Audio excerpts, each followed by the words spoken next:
तो चलिए बात करते हैं उस मैच की जिसने आईपीएल शुरू होते ही तहलका मचा दिया।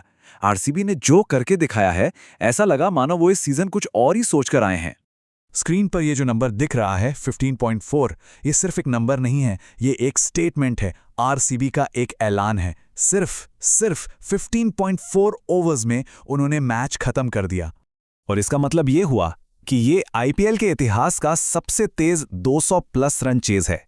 एक ऐसा रिकॉर्ड तोड़ प्रदर्शन जो बताता है कि इस साल आरसीबी के इरादे कितने खतरनाक हैं। तो चलिए जरा और गहराई में चलते हैं और समझते हैं कि ये ऐतिहासिक रन चेज आखिर मुमकिन हुआ कैसे। इसे एक फैन ने क्या खूब कहा है, 2022 का टारगेट इन लोगों ने 102 का बना के चेस किया है। और यह बात बिल्कुल सही है। जिस आसानी से रन बन रहे थे, एक पल को लगा ही नहीं कि टारगेट 200 के पार था। लेकिन इस तूफान के सेंटर में एक ही नाम गूंज रहा था, किंग कोहली, जिनकी वापसी का सच कहूं तो हम सबको बेसब्री से इंतजार था। सोचिए, पूरे एक साल टी20 क्रिकेट से दूर रहने के बाद सबकी नजरें सिर्फ किंग पर थीं। क्या वही पुरानी आग दिखेगी? क्या वही अंदाज होगा? और उन्होंने हर सवाल का जवाब अपने बल्ले से दिया। विराट कोहली का प्रदर्शन अविश्वसनीय था। आमतौर पर उनका स्ट्राइक रेट 140 से 160 के बीच रहता है, जो खुद में बेहतरीन है। पर इस मैच में 180 प्लस। कोई कह ही नहीं सकता था कि यह खिलाड़ी एक साल बाद इस फॉर्मेट में लौट रहा है। और ये कोई एक मैच का कमाल नहीं है। 2023 से सफल रन चेज में उनके आंकड़े देखिए। 12 पारियां, 751 रन, 125 की औसत और 152 का स्ट्राइक रेट। ये नंबर्स चिल्ला चिल्ला कर बताते हैं कि उन्हें चेज मास्टर क्यों कहा जाता है। अब फैंस का जुनून तो देखिए। एक ने लिखा, इस खिलाड़ी को बैटिंग करते देखने से जो किक मिलती है वो दुनिया की कोई और चीज नहीं दे सकती।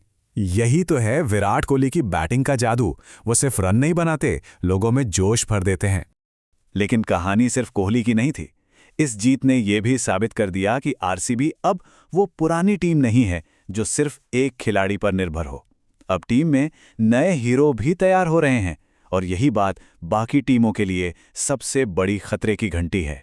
देवदत्त पड्डिक्कल की कहानी तो कमाल है।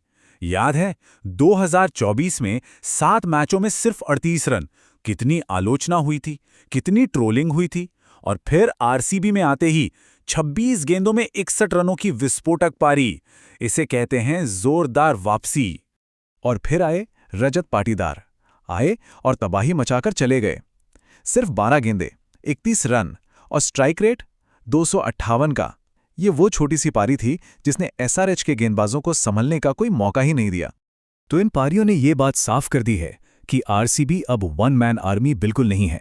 पडिक्कल और पाटीदार जैसे खिलाड़ी अब अपने दम पर मैच का पासा पलट सकते हैं, जो टीम के लिए एक बहुत बहुत बड़ा पॉजिटिव है। अच्छा, अब जरा सिक्के का दूसरा पहलू भी देख लेते हैं। बात करते हैं सनराइजर्स हैदराबाद की, जिनके लिए ये मैच किसी रोलर कोस्टर राइड से कम नहीं था। उनकी कहानी के 2 बिल्कुल अलग अलग हिस्से थे। एक तरफ थी बैटिंग में शानदार वापसी, जहां 27 पर 3 विकेट खोने के बाद ईशान किशन और अनिकेत वर्मा ने टीम को 201 तक पहुंचा दिया। वहीं दूसरी तरफ उनकी बॉलिंग पूरी तरह से बिखर गई और उनके स्टार गेंदबाज, जिन्हें लोग ईशान मलिंगा कह रहे थे, उन्होंने 17.5 की इकॉनमी से रन लुटा दिए। एसआरएच की बैटिंग लाइनअप को दानवों की सेना भी कहा जाता है, लेकिन इस मैच में ये सेना कहीं नजर नहीं आई। खासकर टॉप ऑर्डर में अभिषेक शर्मा और ट्रैविस हेड जैसे बड़े बड़े नाम सस्ते में ही वापस लौट गए। अब इतने बड़े मैच हों और कुछ वायरल मोमेंट्स ना निकलें, ऐसा भला कैसे हो सकता है? तो चलिए देखते हैं वो कौन से पल थे जो सोशल मीडिया पर एकदम से छा गए। सबसे पहले तो फिल सॉल्ट का वो कैच, अरे बाप रे! हवा में डाइव लगाकर जिस तरह उन्होंने खतरनाक दिख रहे ईशान किशन को आउट किया, उसे लोग अभी से ही कैच ऑफ द टूर्नामेंट कह रहे हैं, और शायद सही भी कह रहे हैं। लेकिन एक और कैच था जिस पर अच्छा खासा विवाद हो गया, हेनरिक क्लासन का विकेट। वो कैच था या छक्का, कैमरा एंगल से कुछ साफ हो नहीं रहा था। फील्डर का पैर बाउंड्री की रस्सी के बहुत नजदीक था और क्लासन तो अंपायर से भिड़ी गए थे। ये एक ऐसा मोमेंट है जिस पर बहस शायद चलती रहेगी। और फिर वो पल जब खुद कोहली ने एक बिल्कुल आसान सा कैच छोड़ दिया। फैंस भी कहां चूकने वाले थे, तुरंत मीम्स की बाढ़ आ गई। जैसा कि किसी ने मजाक में कहा, आईपीएल 2026 में कैच छोड़ने वाले पहले खिलाड़ी किसी कारण से ही गोट हैं। मतलब कोहली कुछ भी करें, सुर्खियां तो बन ही जाती हैं। तो इस जबरदस्त शुरुआत के बाद सबसे बड़ा सवाल यही उठता है, क्या ये वो साल है जब आरसीबी ने आखिरकार अपने चोकर वाले टैग को हमेशा के लिए उतार फेंका है?